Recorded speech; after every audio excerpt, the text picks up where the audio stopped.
Je m'appelle Camille Dupont. J'ai 38 ans. Et à l'âge où la plupart des femmes de mon âge bâtissaient leur carrière, tombaient amoureuses ou apprenaient à vivre pour elles-mêmes, j'avais déjà passé la moitié de ma vie à m'assurer que mon petit frère ne ressente jamais la dureté du monde. Je n'étais pas venu à son mariage en attendant des applaudissements. Je n'avais pas besoin de gratitude emballée dans du papier doré ni de jolis discours. J'étais là parce que j'avais gagné ma place dans cette salle à la sueur de mon front. Je suis venu en tant que femme qui enchaînait les gardes de nuit, qui avait renoncé à l'université, qui avait revendu ses bijoux au crédit municipal, et qui avait menti en disant que tout allait bien pour qu'un petit garçon effrayé puisse devenir un homme avec un avenir. Alors, quand j'ai pénétré dans cette élégante salle de réception d'un domaine en Île-de-France, portant la meilleure robe que je pouvais m'offrir et transportant plus de fierté que quiconque ici ne pourrait le comprendre, je croyais sincèrement venir assister à l'un des plus beaux moments de ma vie. Puis j'ai trouvé ma place. Le marque-place était en papier ivoire, calligraphié à la main, et suffisamment cher pour paraître délicat. Il trônait devant un verre en cristal et des couverts en argent massif comme s'il était à sa place. Je l'ai pris avec un sourire qui se dessinait déjà sur mon visage. Puis je l'ai lu, sœur pauvre et sans éducation, la pique assiette de mon frère. Pendant une seconde entière, la pièce a disparu. Puis les rires ont commencé. Pas des rires choqués, ni des rires nerveux, mais des rires confortables. Le genre de rire que partagent les gens quand ils se croient à l'abri pour être cruels. Mes doigts sont devenus glacés autour du carton. Ma gorge me brûlait. Je voulais le reposer, redresser le dos et partir avec le peu de dignité qu'il me restait. Mais avant que je ne puisse faire un pas, mon frère a attrapé mon poignet, s'est levé si vite que sa chaise a raclé le parquet. Et a dit d'une voix qui a fait taire la moitié de la salle, celui qui a pensé que c'était drôle d'humilier ma sœur aujourd'hui va découvrir à quel point le manque de respect peut coûter cher. Avant de vous raconter ce qui s'est passé ensuite et pourquoi le lendemain matin a tout changé, dites-moi quelle heure il est chez vous et d'où vous regardez cette vidéo. Je veux savoir jusqu'où cette histoire a voyagé avant de vous emmener plus loin. Les rires se sont éteints si brusquement qu'on aurait dit que toute la salle venait d'être giflée. Mon frère me tenait toujours la main, et pour la première fois depuis que j'étais entré dans cette salle de bal, je n'étais plus la parente pauvre et gênée se tenant sous le jugement des riches. J'étais la raison pour laquelle le marié avait interrompu net sa propre réception. Les têtes se sont tournées, les fourchettes sont restées suspendues au-dessus des assiettes en porcelaine. Le quatuor à cordes, caché dans un coin comme une simple décoration, s'était tu silencieusement. Et de l'autre côté de la pièce, le père de la mariée s'est lentement levé de sa chaise avec le calme offensé d'un homme qui avait passé toute sa vie à croire que son argent le rendait intouchable. C'est à ce moment-là que j'ai entendu son nom prononcé à voix haute pour la première fois par quelqu'un à la table voisine, Arnaud de la Roche. Il ne s'est pas précipité. Les hommes de son rang ne le font jamais. Il a ajusté la manchette de sa veste sur mesure, en a lissé le devant, puis m'a regardé de la même façon dont les gens regardent une tâche qu'ils pensent que quelqu'un d'autre devrait nettoyer. « Hugo, dit-il, presque amusé. Assieds-toi avant de te ridiculiser davantage. » Et voilà, c'était le deuxième nom que la salle m'avait donné ce soir-là. Hugo, mon petit frère, le garçon que j'avais élevé, le marié dont le visage s'était durci d'une manière que je n'avais vue que 2 fois dans ma vie. Une fois quand notre propriétaire a essayé de nous expulser sous la pluie. Et une fois quand un professeur s'est moqué de mes chaussures achetées en friperie devant lui quand il avait 12 ans. Non, a dit Hugo. Vous allez expliquer pourquoi le marque-place de ma sœur indique pique assiette. Quelques personnes ont bougé inconfortablement, mais Arnaud ne l'a pas fait. Il a même souri, bien qu'il n'y ait aucune chaleur dans ce sourire. Oh, ne sois pas dramatique. C'était une blague. Elle a sûrement l'habitude de survivre à pire qu'une blague. Cette réplique a provoqué quelques petits rires mesquins de la part de personnes qui avaient retrouvé juste assez de courage pour être cruelles à nouveau. Mon estomac s'est noué, mais j'ai gardé la tête haute. Je n'allais pas pleurer pour eux. Pas une seule larme. Une femme en soie pâle se tenant près de la table d'honneur a murmuré, c'est exactement pour ça que la classe sociale a de l'importance. Je l'ai reconnue comme la mère de la mariée avant même que quiconque ne prononce son nom. Béatrice, des perles à la gorge, de la glace dans les yeux. Hugo a fait un pas en avant. Dites encore un mot sur ma sœur, dit-il doucement. Et je vous promets que cette journée cessera d'être au sujet du mariage de votre fille et commencera à révéler quel genre d'homme vous êtes vraiment. Cela a finalement fissuré l'ambiance de la pièce. Non pas parce que tout le monde venait de retrouver une conscience, mais parce qu'il sentait le danger. Les bourgeois peuvent tolérer la cruauté. Ce qu'ils craignent, c'est le scandale. L'expression d'Arnaud s'est durcie. Jeune homme, tout ce que tu as maintenant existe parce que ma fille t'a choisi. Parce que ma famille t'a ouvert des portes. Cette femme, il m'a pointé du doigt sans même feindre le respect, ne t'a pas construit. Elle s'est accrochée à toi. J'ai senti les doigts d'Hugo se resserrer autour des miens. Puis il a dit, plus fort cette fois. Ma sœur m'a nourri avant de se nourrir elle-même. Elle a fait des ménages la nuit pour que je puisse finir mes études. Elle a vendu la seule médaille en or que notre mère lui avait laissée pour que je puisse acheter mes manuels universitaires. Si vous pensez que cela fait d'elle une pique-assiette, alors votre définition de la valeur est pourrie. Le silence qui a suivi était différent, plus lourd, plus dangereux. Arnaud a jeté un coup d'œil vers le fond de la pièce, et j'ai suivi son regard juste à temps pour le voir lever son téléphone, non pas pour appeler la sécurité. Pas encore. Il était plus calme que ça, plus intelligent que ça, il a murmuré à quelqu'un à l'autre bout du fil, son regard ne quittant jamais Hugo. Je veux l'avocat chargé du contrat de mariage en attente, a-t-il dit, et bloqué le virement pour la donation dont nous avons discuté. Immédiatement, Hugo l'a entendu. Je l'ai entendu. Et à cet instant, la forme de la véritable menace est devenue claire. Il ne s'agissait plus d'un simple carton d'invitation insultant. C'était un homme qui annonçait que, parce que sa fierté avait été défiée, il était prêt à utiliser son argent pour punir l'avenir. Hugo l'a regardé sans ciller. Merci, a-t-il dit. Arnaud a froncé les sourcils. Pourquoi? La voix d'Hugo est tombée dans un ton d'une stabilité presque effrayante. Pour avoir prouvé qui vous êtes devant tout le monde. Si un homme riche pouvait effacer votre lendemain avec un seul coup de téléphone, que feriez-vous? Partir et vous sauver, ou rester et lui faire regretter d'avoir essayé? La mariée était restée silencieuse jusque-là. Magnifique, figée et pâle sous les lumières coûteuses de la réception. Elle avait l'air de quelqu'un debout entre deux mondes, ne faisant confiance à aucun des deux pour ne pas s'effondrer. Quand elle a finalement bougé, ce n'était pas vers son père. C'était vers Hugo.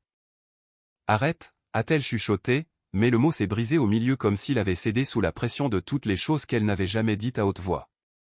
C'est à ce moment-là que j'ai appris son nom, non pas par des commérages, mais par la bouche d'Hugo. Juliette, a-t-il dit doucement, en fixant toujours son père. Tu dois décider si c'est un mariage ou un avertissement. La salle a semblé retenir son souffle. Juliette de la Roche n'était pas ce à quoi je m'attendais quand je l'avais rencontrée pour la première fois des mois plus tôt. Elle avait le vernis de la richesse, oui, mais pas ses pires habitudes. J'avais vu de l'incertitude en elle dès le début, celle qui vient du fait d'aimer quelqu'un que votre famille approuve sur le papier, mais pas en réalité. Elle aimait le potentiel d'Hugo. Son père aimait l'idée d'en posséder une partie.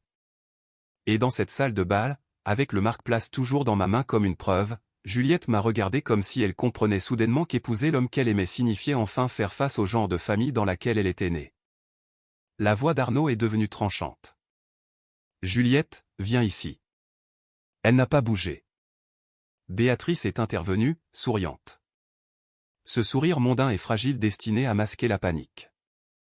Ma chérie, ton père essaie de contenir une scène affreuse. Ne rends pas ça plus difficile. Juliette a dégluti. Puis elle m'a regardé à nouveau, et ce qui a traversé son visage n'était pas de la pitié. C'était de la honte. Une honte profonde et indubitable.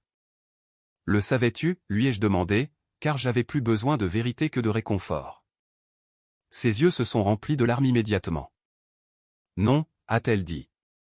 Je te le jure, je ne savais pas. Cela aurait dû suffire à m'adoucir. Mais l'humiliation a un long écho, et j'avais passé trop d'années à survivre en me méfiant des larmes faciles. Avant que je ne puisse répondre, Hugo a parlé. Alors prouve-le. Juliette a tressailli comme s'il l'avait frappée. Arnaud a fait un pas en avant. Ça suffit. Elle ne vous doit aucun test. Hugo a finalement lâché ma main et a fait face à la salle. Non, a-t-il dit. En fait, tout le monde ici doit une réponse à ma sœur. Parce que vous avez tous ri avant de savoir si elle y survivrait. Et puis la scène a changé dans mon esprit avec l'étrange clarté que les traumatismes vous donnent parfois. J'ai revu mon frère à 8 ans, assis à notre table de cuisine écaillée, luttant contre la fièvre pendant que je lui appliquais des gants de toilette frais sur le front avant de partir pour mon service de nuit. Je l'ai vu à 14 ans, trop fier pour admettre qu'il avait besoin d'argent pour un voyage scolaire, faisant semblant de s'en ficher pendant que je prenais un week-end supplémentaire à nettoyer des bureaux pour payer. Je l'ai revu à 17 ans, debout dans l'embrasure de la porte de notre HLM, avec une lettre d'admission en classe préparatoire dans une main et des larmes dans les yeux, parce qu'il savait exactement ce qu'il m'en avait coûté pour l'amener jusque-là. La voix de Juliette a brisé mes pensées. « Je sais ce qu'elle a fait pour toi », a-t-elle dit. Arnaud a ri une fois, cruel et dédaigneux. Tu connais la version sentimentale. Juliette s'est tournée vers lui si vite que même lui a paru surpris. Non, a-t-elle dit, et cette fois il y avait de l'acier dans sa voix. Je connais la vraie version. Hugo m'a raconté comment elle l'a élevée, comment elle est devenue plus un parent qu'une sœur, comment elle a enterré son propre avenir pour protéger le sien. Et tu as mis Epicassiette sur son marque-place. Béatrice a essayé d'intervenir. Juliette, pas maintenant. Quand alors, a rétorqué Juliette. Après avoir coupé la pièce montée? Après avoir porté un toast aux personnes qui ont humilié la femme qui a maintenu votre futur gendre en vie? Quelques invités ont détourné le regard. D'autres observaient plus attentivement, sentant l'équilibre du pouvoir changer pour la première fois. Le visage d'Arnaud s'est durci d'une manière dont j'ai réalisé qu'elle avait probablement terrifié des conseils d'administration parisiens pendant 30 ans. Fais attention, a-t-il dit à sa fille. Tu es sous le coup de l'émotion en ce moment. Juliette a lâché un petit rire incrédule. Non, papa. Je suis réveillée. Ça a fait mouche. On pouvait le sentir. Non pas parce que c'était fort, mais parce que ça perçait l'image qu'il avait de lui-même. Les hommes comme Arnaud s'attendent à la défiance de la part des étrangers. Ils ne s'y attendent jamais de la part de la fille qu'ils ont élevée pour obéir avec grâce. Hugo a regardé Juliette avec douleur, espoir et incrédulité tout à la fois. Savais-tu que ton père prévoyait de contrôler nos comptes après le mariage? La tête de Juliette a pivoté vers Arnaud. Il n'a pas répondu. C'était une réponse. Papa, a-t-elle répété, plus doucement cette fois. Arnaud a finalement parlé, mais sa confiance s'était amincie. C'était une précaution légale. Juliette l'a regardé comme si une illusion intime venait de mourir. Tu allais commencer notre mariage par la surveillance et la punition. La mâchoire d'Arnaud s'est crispée. J'allais te protéger contre quoi, a-t-elle exigé. L'amour, la loyauté, un homme qui défend sa sœur? Cette question a traversé la pièce comme une lame tranchante. J'ai pu sentir la foule changer. Pas moralement, pas d'un seul coup, mais stratégiquement. Les gens commencent à se reculer de la cruauté au moment où elle cesse d'avoir l'air puissante. Je me suis avancé alors, car malgré tout le courage d'Hugo et le choc de Juliette, c'était toujours mon humiliation, et je n'allais pas disparaître à l'intérieur. Monsieur de la Roche, ai-je dit, je n'ai pas besoin de votre approbation. Je ne suis jamais venu ici pour demander votre argent, votre statut ou votre bénédiction. Je suis venu parce que mon frère m'a demandé de me tenir à ses côtés lors du jour le plus important de sa vie. Et si la seule façon dont votre famille sait m'accueillir est par une insulte publique, alors quel que soit l'empire que vous avez bâti, il a clairement échoué là où cela comptait le plus. Arnaud m'a regardé avec un mépris ouvert. Vous pensez qu'un discours vous rend mon égal? Non, ai-je dit. Je pense que c'est la force de caractère qui le fait. Les yeux de Juliette se sont remplis de larmes, mais elle n'a pas détourné le regard. Hugo a tendu la main vers la sienne cette fois, et après une terrible seconde d'hésitation, elle l'a laissé la prendre. C'est à ce moment-là que le mariage a cessé d'être une représentation pour devenir une ligne de front. Arnaud n'a pas crié immédiatement. Cela l'aurait fait paraître émotif et il était trop expérimenté pour cela. Au lieu de cela, il a souri de la façon dont un prédateur sourit lorsqu'il a décidé que la patience ferait plus mal que la force. Très émouvant, a-t-il dit. Vraiment, la sœur travailleuse, le frère loyal, la mariée qui ouvre les yeux. Si c'était un film de cinéma, je suppose que le public applaudirait. Personne ne l'a fait. Il s'est tourné vers Hugo. Mais ce n'est pas un film. C'est le monde réel. Et dans le monde réel, les gens comme moi déterminent si les gens comme vous s'élèvent ou restent ce dans quoi ils sont nés. Hugo n'a pas bronché. Je préfère rester honnête en bas de l'échelle que pourri au sommet. Arnaud a hoché la tête lentement, presque impressionné. Et voilà. La fierté déguisée en vertu. Vous pensez que la souffrance vous rend noble. Ce n'est pas le cas. Cela vous rend juste plein de ressentiment. J'avais entendu des versions de cette phrase toute ma vie de la part de personnes qui n'avaient jamais sauté de repas, jamais caché de factures impayées, jamais souri d'épuisement pour qu'un frère cadet ne panique pas. Ils ont toujours voulu que la pauvreté soit romantique, soit honteuse, jamais digne. Hugo a fait un pas vers lui à nouveau, mais j'ai touché son bras. Il s'est arrêté. Je connaissais ce regard dans les yeux d'Arnaud maintenant. Il avait dépassé l'insulte. Il calculait la punition. Et j'avais raison. Il a levé son téléphone une fois de plus, ne faisant cette fois aucun effort pour le cacher. Laurent, a-t-il dit lorsque l'appel a été connecté, retirez l'offre d'analyste junior pour Monsieur Dupont. Avec effet immédiat. Et informez le groupe Montaigne que s'ils vont de l'avant avec lui après ce soir, notre discussion d'investissement est terminée. Juliette a halté. Papa, qu'est-ce que tu fais? Il a couvert le téléphone pendant seulement une seconde, pour lui enseigner l'ampleur de son pouvoir. Puis il est retourné à son appel. Annuler également l'examen de la subvention de la Fondation pour le projet d'association de quartier de la Sœur. Je ne récompense pas les pièces de théâtre. Mon sang s'est glacé. Très peu de gens dans cette salle savaient que depuis 2 ans, en plus de mon travail de jour, j'essayais de lancer une petite association de soutien scolaire dans notre banlieue pour les enfants qui grandissaient comme Hugo et moi l'avions fait. J'avais fait des demandes pour 3 subventions. L'une d'entre elles, apparemment, était passée sur l'un des bureaux invisibles d'Arnaud. Il savait. D'une manière ou d'une autre, il savait. Hugo a bondi avant que je ne puisse l'arrêter, mais 2 garçons d'honneur l'ont attrapé par les bras. Tu n'as pas le droit de le toucher, a sifflé l'un d'eux. Non pas parce qu'il se souciait d'Arnaud, mais parce que les mariages de riches apprennent aux gens à protéger l'autre avant la vérité. Lâchez-moi, a dit Hugo à travers ses dents serrées.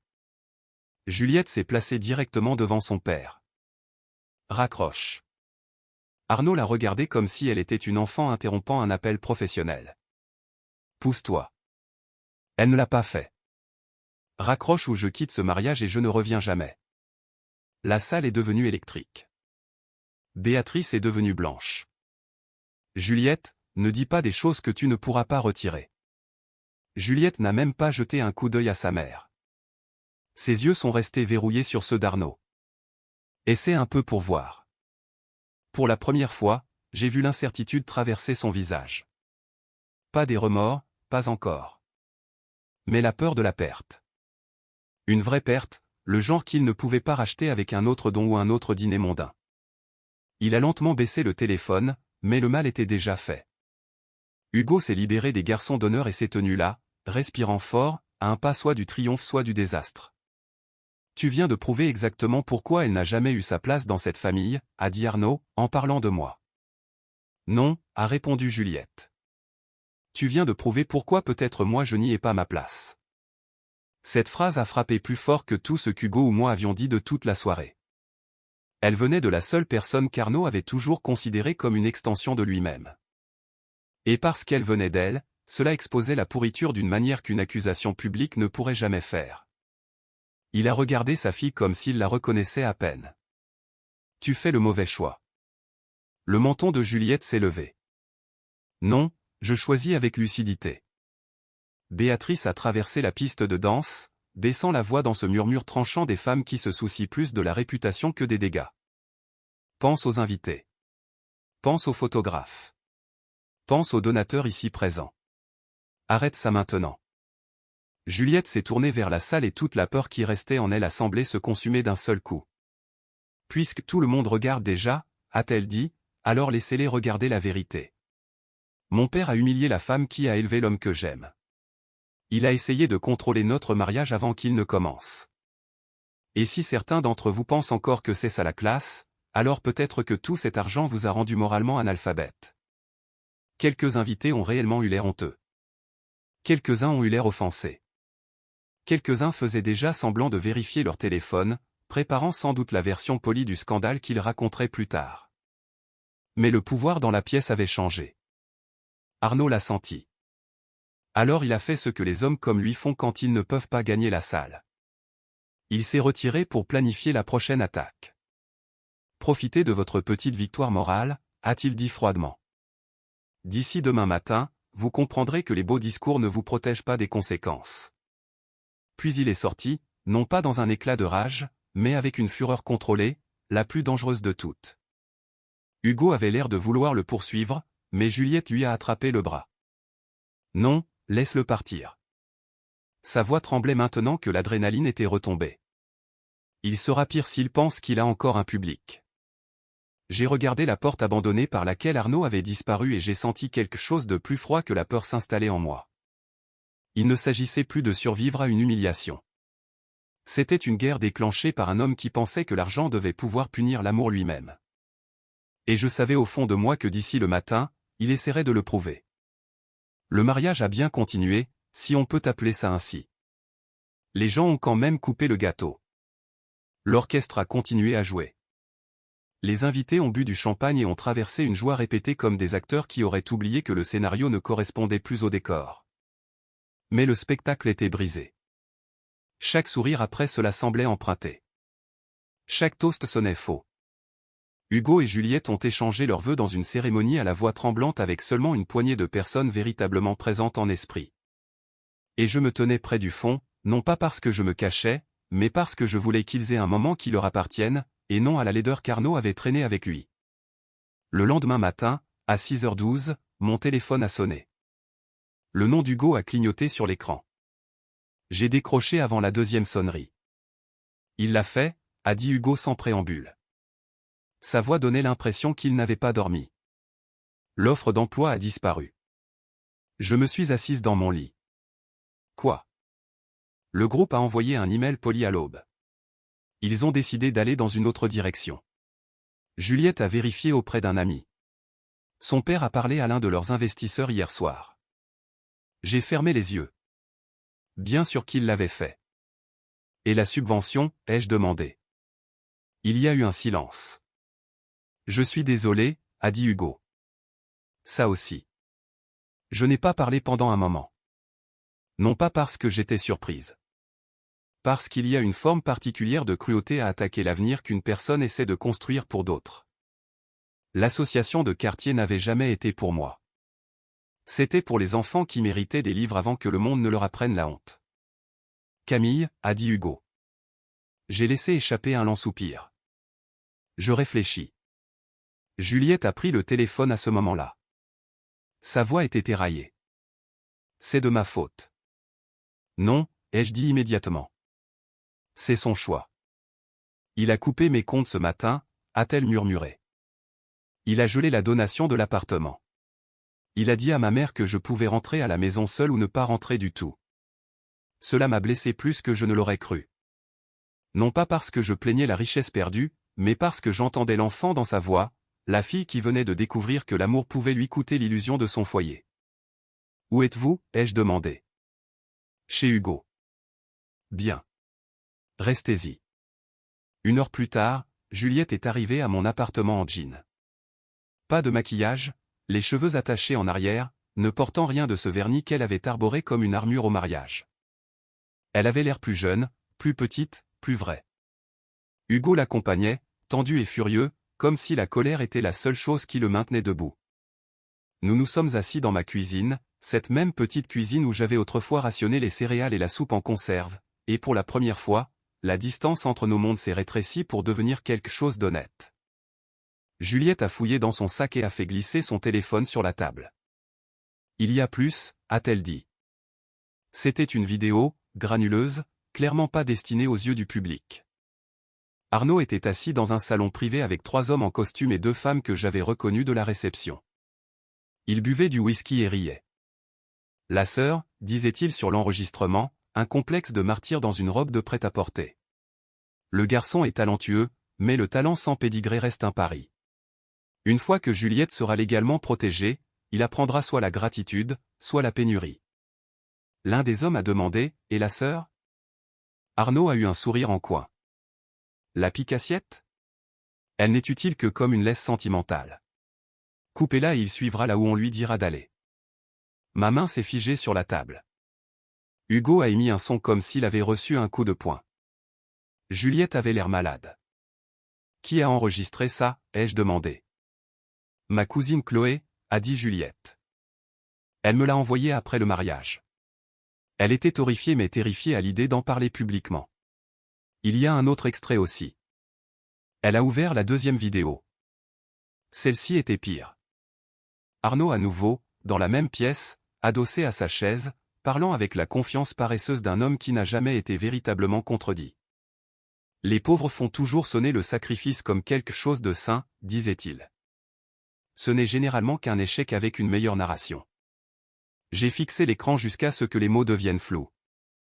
Puis j'ai posé le téléphone face contre table. Non pas parce que je ne pouvais pas supporter d'en entendre davantage, mais parce que je venais soudainement de comprendre quelque chose d'important. Les hommes comme Arnaud s'appuient sur le mépris privé et la politesse publique. Ils gagnent non seulement parce qu'ils ont de l'argent, mais parce que la plupart des gens ne voient jamais les deux visages en même temps. Hugo m'a regardé. Dis un mot, a-t-il dit. Je mets ça en ligne tout de suite. J'ai secoué la tête. Pas encore. Il a cligné des yeux. Quoi? Juliette avait l'air tout aussi stupéfaite. Il a déjà détruit ton travail et ton projet, a-t-elle dit. Pourquoi attendre? Parce que si nous frappons maintenant, ai-je dit, il appellera ça la vengeance émotionnelle de personnes blessées. Il y survivra. Il va manipuler l'histoire. Il te dépeindra comme instable, moi comme aigri, et lui-même comme un père protégeant sa fille de la manipulation. Hugo s'est adossé, frustré. Alors, que faisons-nous? J'ai croisé le regard de Juliette. Nous le laissons d'abord nous mentir en pleine face. Elle a compris avant Hugo. Je pouvais le voir se produire. Une réunion de famille, a-t-elle dit lentement. Oui, ai-je dit. Tu en demandes une, pas pour vous battre, pour vous réconcilier. Nous y allons calmes, respectueux. Nous lui donnons chaque chance de choisir la décence. Et s'il refuse, s'il menace, insulte ou admet ce qu'il a fait tout en croyant que la pièce lui appartient toujours, alors nous n'avons pas seulement de la douleur. Nous avons des preuves. La colère d'Hugo est devenue pensive. Tu veux qu'il s'expose? Non, ai-je dit doucement. Je veux que le monde voie ce qu'il est quand il n'y a pas de marque-place derrière lequel se cacher. Juliette a inspiré profondément, puis a hoché la tête. Je peux le faire. Il acceptera s'il pense qu'il y a une chance de reprendre le contrôle. J'ai presque souri. Exactement. Hugo nous a regardés toutes les deux, un calme lent et dangereux s'installant en lui. Alors ça se terminera comme il se doit. Cet après-midi-là, Juliette a envoyé un message à son père. Le soir même, il avait accepté de se réunir 3 jours plus tard dans sa maison. Béatrice serait là. L'avocat d'Arnaud aussi, apparemment, car les hommes comme lui n'entrent jamais dans une pièce sans renfort une fois qu'ils se sentent menacés. Très bien, qu'il amène des témoins. Moi aussi, j'avais un témoin maintenant. La vérité. Et avant qu'il ne parte ce soir-là, j'ai ouvert un tiroir, sorti un petit enregistreur numérique que j'utilisais pour les interviews de l'association, et je l'ai placé sur la table entre nous. Hugo a haussé un sourcil. Tu avais ça depuis le début. Je te l'ai dit, ai-je répondu, j'en ai fini de survivre à la cruauté des riches selon leurs propres conditions. Juliette a regardé l'enregistreur, puis m'a regardé, et pour la première fois depuis que je l'avais rencontrée, je crois qu'elle ne m'a pas vu comme la sœur travailleuse d'Hugo, ni comme la femme qui avait été humiliée à son mariage. Mais comme quelqu'un de beaucoup plus dangereux pour les gens comme son père, quelqu'un de patient. Une réunion de famille a été programmée pour le samedi suivant dans la propriété d'Arnaud de la Roche. Et au moment où Juliette a envoyé le message, je savais qu'il accepterait. Non pas parce qu'il voulait la paix, mais parce que les hommes comme lui ne refusent jamais une pièce où ils pensent pouvoir reprendre le contrôle. Les jours qui ont précédé ont été tendus d'une manière silencieuse. Hugo a mis à jour son CV et a fait semblant de ne pas être furieux chaque fois qu'une autre entreprise arrêtait de répondre. Juliette oscillait entre la culpabilité et la lucidité, lisant les messages de sa mère et posant son téléphone comme si chaque message portait le poids de la vie qu'elle perdait peu à peu. J'ai nettoyé mon appartement, répondu aux questions concernant le projet de soutien scolaire et me suis forcé à penser au-delà de la colère. Je ne voulais pas d'une vengeance construite sur l'émotion. Je voulais une vérité à laquelle les excuses ne pourraient survivre. Ce matin-là, je me suis habillé simplement avec un chemisier bleu marine, un pantalon noir et les mêmes petits talons que j'avais portés pour mes entretiens d'embauche pendant des années. Aucun bijou, à l'exception de la bague en argent que je m'étais offerte après qu'Hugo ait obtenu son diplôme, le seul cadeau que je m'étais jamais fait et qui semblait être la preuve que j'avais survécu. Avant de partir, j'ai placé le petit dictaphone dans la main d'Hugo. Il l'a regardé, puis m'a regardé. Tu as vraiment bien réfléchi à tout ça. J'ai de la pratique, ai-je dit. Les gens comme Arnaud comptent sur le fait que les autres sont trop émotifs pour garder des preuves contre eux. Juliette a pris une grande inspiration. S'il s'excuse, je ne veux pas que cela prenne de plus grandes proportions. Moi non plus, ai-je répondu. Mais s'il ne le fait pas, alors ça se termine avec des preuves, pas des opinions. La maison d'Arnaud était exactement ce à quoi je m'attendais, chère, précise et froide. Les grilles en fer forgé se sont ouvertes avant même que nous n'ayons appuyé sur l'interphone, ce qui m'a indiqué qu'il nous guettait. À l'intérieur, tout brillait, mais rien n'était chaleureux. Arnaud et Béatrice nous attendaient dans un grand salon formel qui semblait conçu pour les apparences, pas pour l'honnêteté. Juliette est restée près d'Hugo lorsque nous sommes entrés, mais elle ne s'est pas cachée derrière lui. Arnaud est resté assis. Béatrice nous a adressé un signe de tête retenu. Merci d'être venu. Ne perdons pas de temps, a dit Arnaud. Si c'est une embuscade, je préférerais qu'on soit efficace. La mâchoire d'Hugo s'est contractée, mais il est resté silencieux. Je me suis assise en face d'Arnaud. C'est simple. Vous m'avez humilié publiquement. Vous avez interféré avec l'emploi d'Hugo. Vous avez bloqué une subvention pour des enfants qui n'ont rien à voir avec votre fierté. Juliette a demandé une seule chance de parler honnêtement avant que cela ne devienne irréversible. Arnaud s'est adossé. Vous continuez à utiliser des mots dramatiques pour des décisions ordinaires. Personne ne vous a humilié. Une blague vous a offensé. Et j'ai agi dans mon droit pour protéger ma famille de l'instabilité. Juliette l'a fixé. De l'instabilité? C'est comme ça que tu appelles l'homme que j'ai épousé. Arnaud l'a enfin regardé. Je l'appelle talentueux mais vulnérable à l'obligation émotionnelle. Et oui, ça a de l'importance quand ma fille est impliquée. Hugo a ri une fois. Dites ce que vous pensez vraiment. Vous pensez que je viens des mauvaises personnes. Arnaud ne l'a pas nié. Je pense que le milieu social façonne le jugement, a-t-il dit. Et je pense que l'influence de votre sœur sur vous est malsaine. Même Béatrice a bougé à ces mots. J'ai croisé son regard. La seule raison pour laquelle mon frère est assis ici avec un diplôme et un avenir, c'est parce que je me suis sacrifié pour le garder en vie et le faire avancer. Si cela vous embarrasse, cela en dit plus sur vous que sur moi. La bouche d'Arnaud s'est pincée. Ce qui m'embarrasse, c'est la mise en scène. La façon dont les gens comme vous font sonner l'épreuve comme quelque chose de noble, comme si le sacrifice seul devait accorder l'accès à des cercles que vous n'avez pas mérités. Juliette a pâli. Les gens comme vous? Béatrice s'est retournée brusquement. Arnaud. Mais il a continué. Oui, les gens qui confondent le besoin avec la vertu. Les gens qui attendent des applaudissements parce qu'ils ont survécu. Les gens qui traînent leur vieille faim dans chaque nouvelle pièce et appellent ça de la dignité. Hugo s'est levé si vite que sa chaise a grincé. Ne parlez pas d'elle comme ça. Juliette s'est levée aussi. Papa, arrête. Arnaud s'est levé plus lentement, son visage dépouillé de tout vernis à présent. Non, j'ai fini de faire semblant que c'est une question de bonne manière. Votre mariage a commencé par un manque de respect public envers cette famille.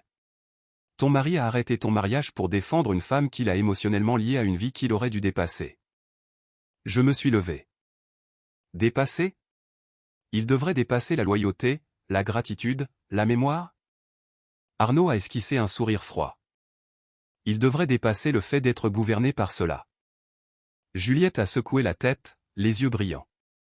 Je pensais que tu étais fort.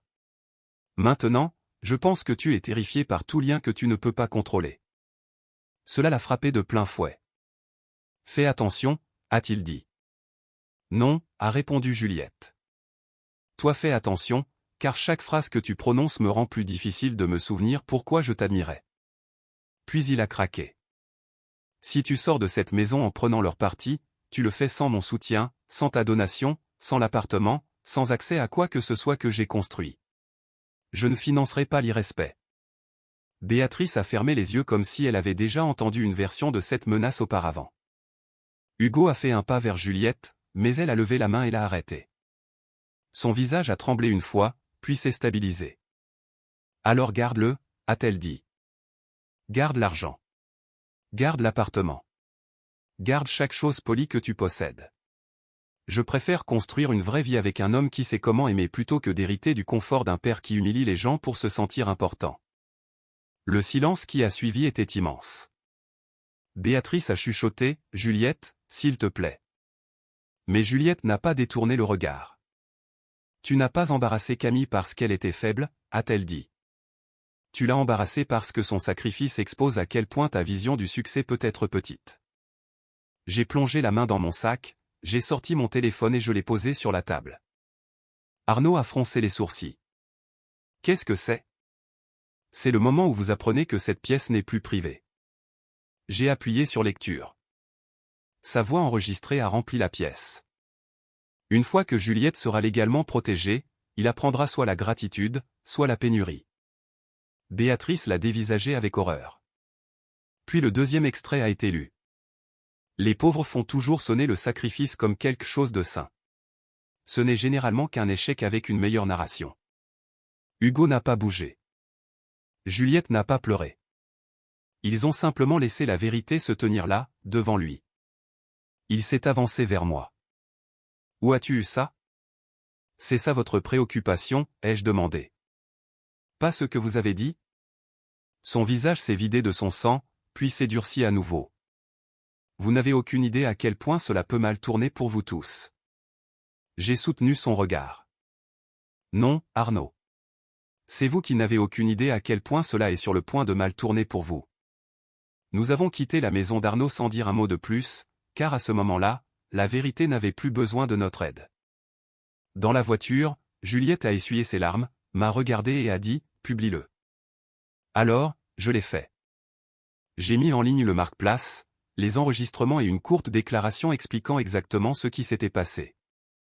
Arnaud de la Roche m'avait humilié au mariage de mon frère, avait utilisé son influence pour détruire l'offre d'emploi d'Hugo et avait bloqué une subvention destinée à des enfants, puis avait persisté lorsqu'on lui avait donné une chance privée de s'excuser.